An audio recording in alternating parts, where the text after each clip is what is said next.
A Little Princess by Frances Hodgson Burnett, as read by Eastgate Audio. Chapter 10. The Indian Gentleman.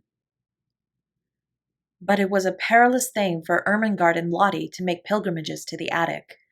They could never be quite sure when Sara would be there, and they could scarcely ever be certain that Miss Amelia would not make a tour of inspection through the bedrooms after the pupils were supposed to be asleep. So their visits were rare ones, and Sara lived a strange and lonely life.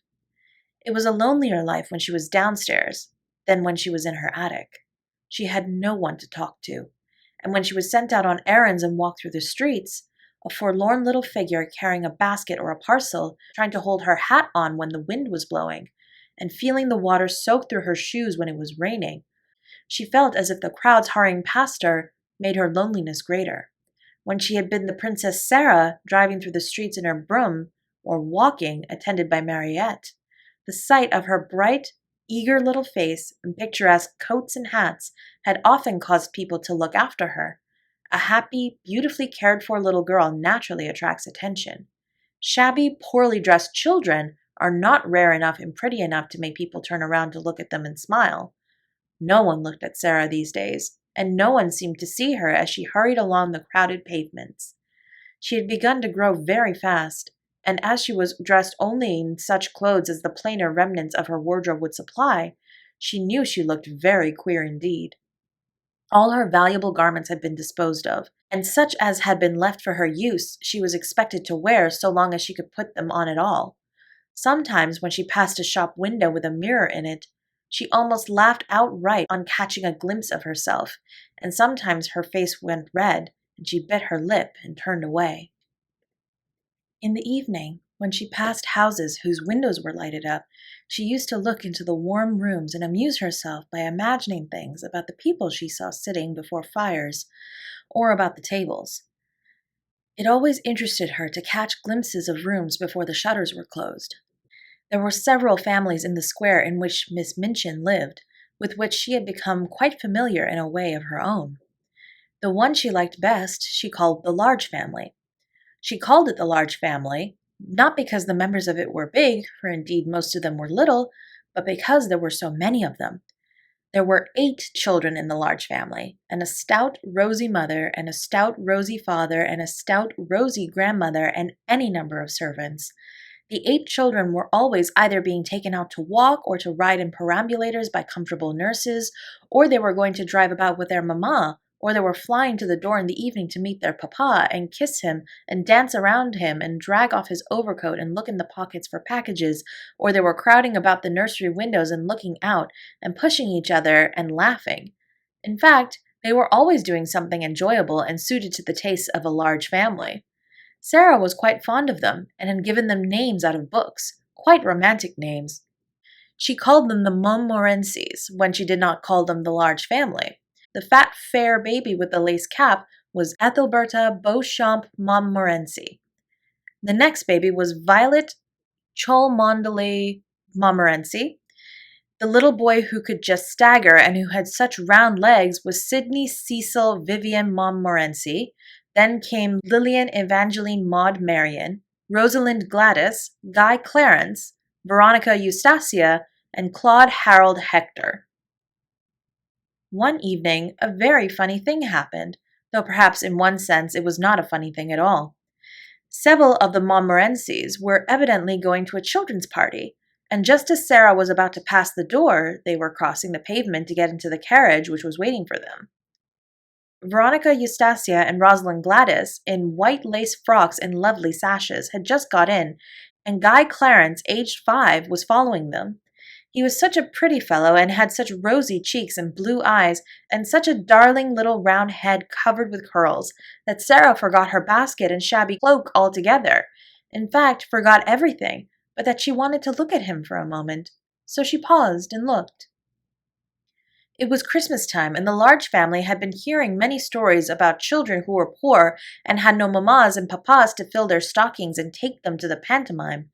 Children who were, in fact, cold and thinly clad and hungry. In the stories, kind people, sometimes little boys and girls with tender hearts, invariably saw the poor children and gave them money or rich gifts, or took them home to beautiful dinners.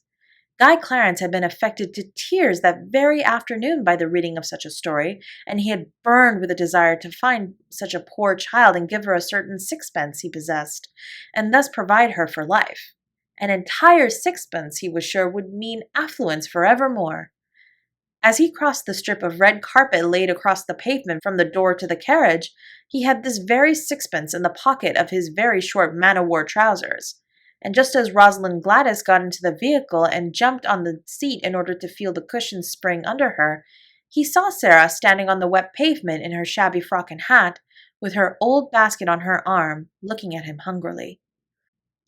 He thought that her eyes looked hungry because she had perhaps had nothing to eat for a long time.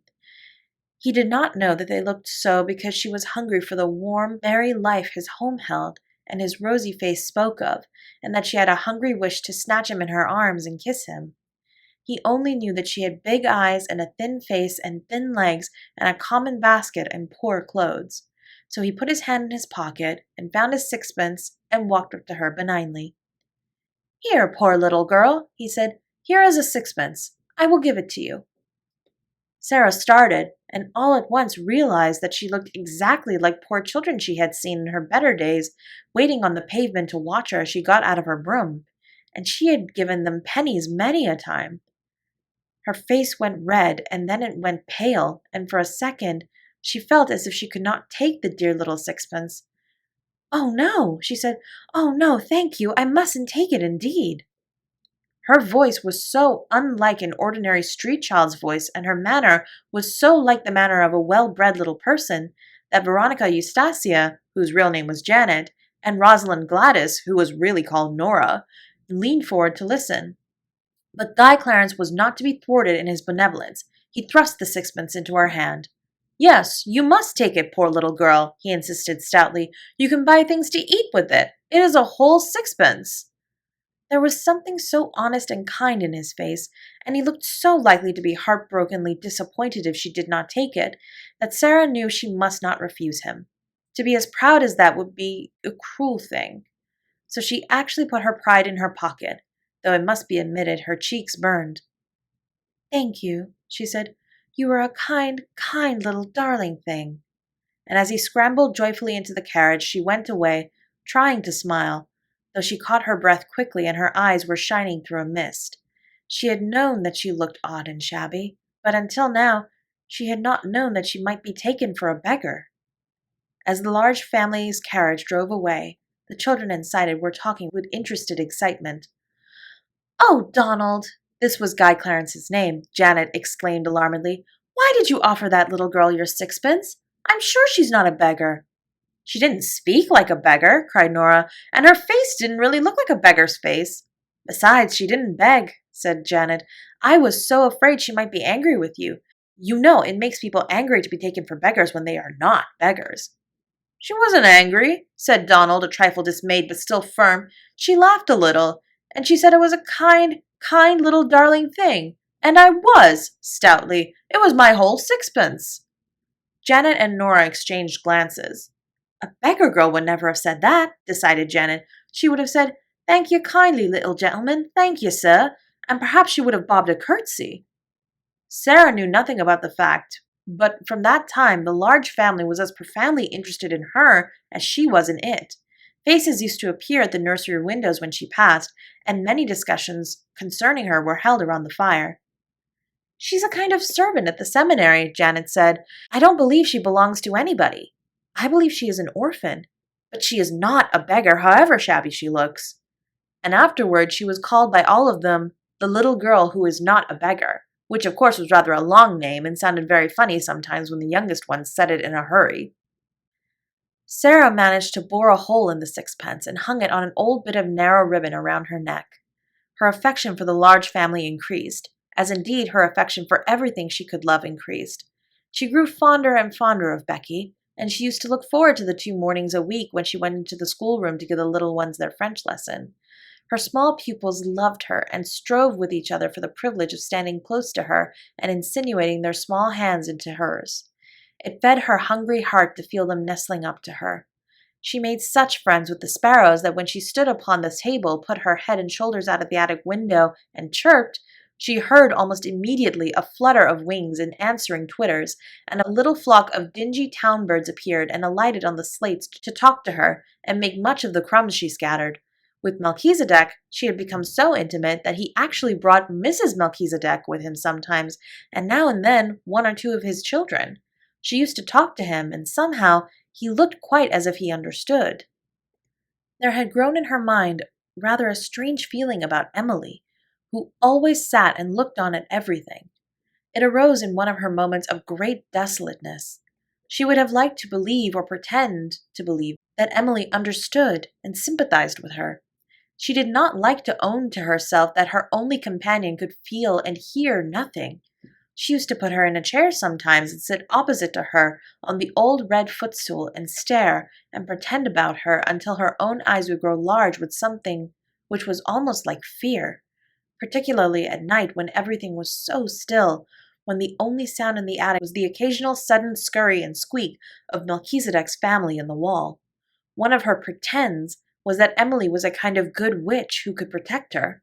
Sometimes, after she had stared at her until she was almost wrought up to the highest pitch of fancifulness, she would ask her questions and find herself almost feeling as if she would presently answer. But she never did.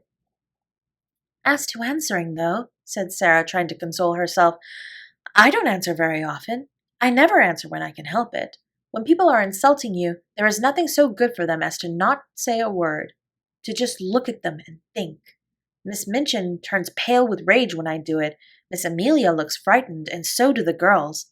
When you will not fly into a passion, people know you are stronger than they are, because you are strong enough to hold in your rage, and they are not, and they say stupid things they wish they hadn't said afterwards. There's nothing so strong as rage, except what makes you hold it in. That's stronger. It's a good thing not to answer your enemies. I scarcely ever do. Perhaps Emily is more like me than I am like myself. Perhaps she would rather not answer her friends even. She keeps it all in her heart." But though she tried to satisfy herself with these arguments, she did not find it easy.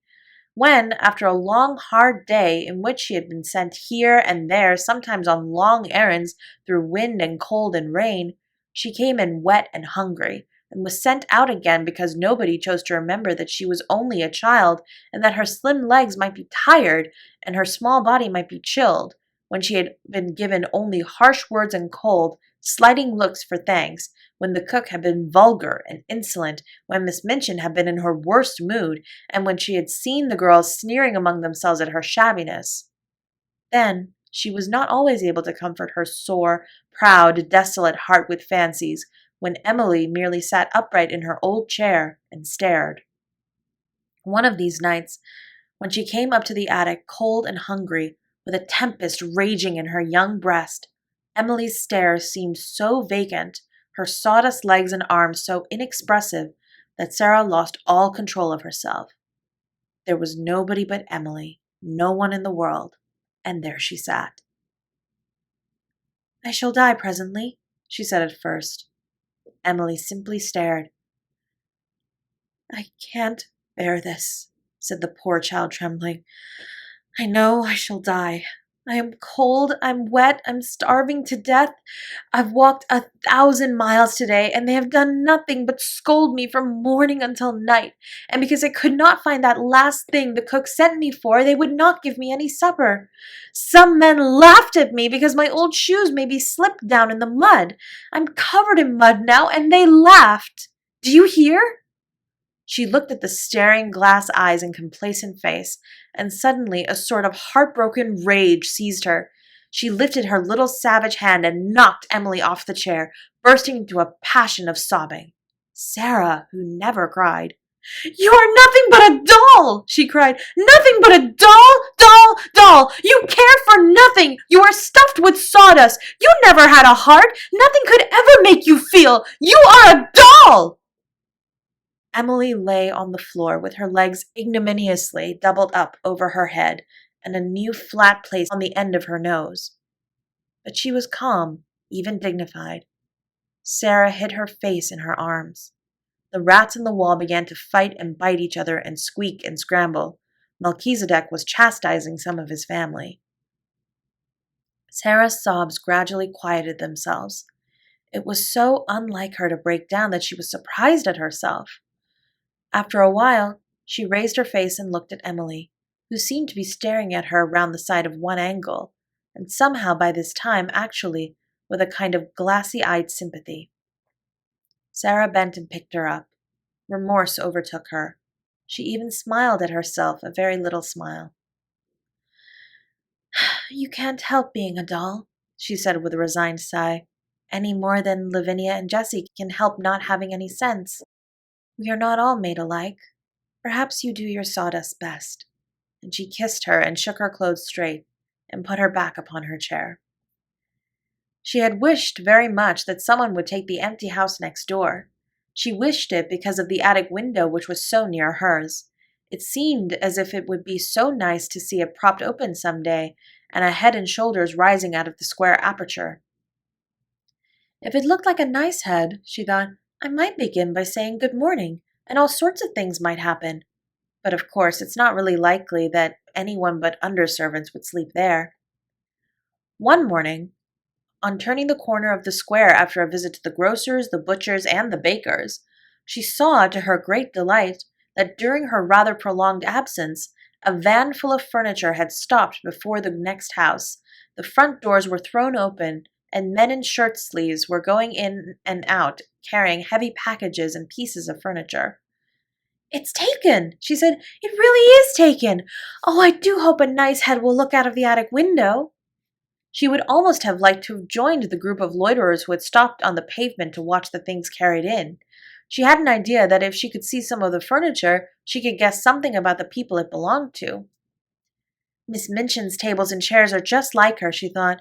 I remember thinking that the first minute I saw her, even though I was so little. I told Papa afterward, and he laughed and said it was true. I am sure the large family have fat, comfortable armchairs and sofas, and I can see that their red flowery wallpaper is exactly like them. It's warm and cheerful and kind-looking and happy. She was sent out for parsley to the greengrocer's later in the day, and when she came up the area steps, her heart gave quite a quick beat of recognition. Several pieces of furniture had been set out of the van upon the pavement. There was a beautiful table of elaborately wrought teakwood, and some chairs, and a screen covered with rich oriental embroidery. The sight of them gave her a weird, homesick feeling. She had seen things like them in India. One of the things Miss Minchin had taken from her was a carved teakwood desk her father had sent her. "They are beautiful things," she said. "They look as if they ought to belong to a nice person. All the things look rather grand. I suppose it is a rich family." The vans of furniture came and were unloaded and gave place to others all the day. Several times it happened that Sara had an opportunity of seeing things carried in. It became plain that she had been right in guessing that the newcomers were people of large means. All the furniture was rich and beautiful, and a great deal was oriental. Wonderful rugs and draperies and ornaments were taken from the vans, many pictures and books enough for a library. Among other things, there was a superb god Buddha in a splendid shrine. Someone in the family must have been in India, Sara thought. They have got used to Indian things and like them. I am glad. I shall feel as if they are friends, even if a head never looks out of the attic window. When she was taking in the evening's milk for the cook, there was really no odd job she was not called upon to do. She saw something occur which made the situation more interesting than ever. The handsome, rosy man who was the father of the large family walked across the square in the most matter-of-fact manner and ran up the steps of the next-door house. He ran up them as if he felt quite at home and expected to run up and down them many a time in the future. He stayed inside quite a long time and several times came out and gave directions to the workmen, as if he had a right to do so. It was quite certain that he was in some intimate way connected with the newcomers and was acting for them. If the new people have children, Sara speculated, the large family children will be sure to come and play with them, and they might come up into the attic just for fun. At night, after her work was done, Becky came in to see her fellow prisoner and bring her news. "It's an Indian gentleman that's coming to live next door, miss," she said. "I don't know whether he's a black gentleman or not, but he's an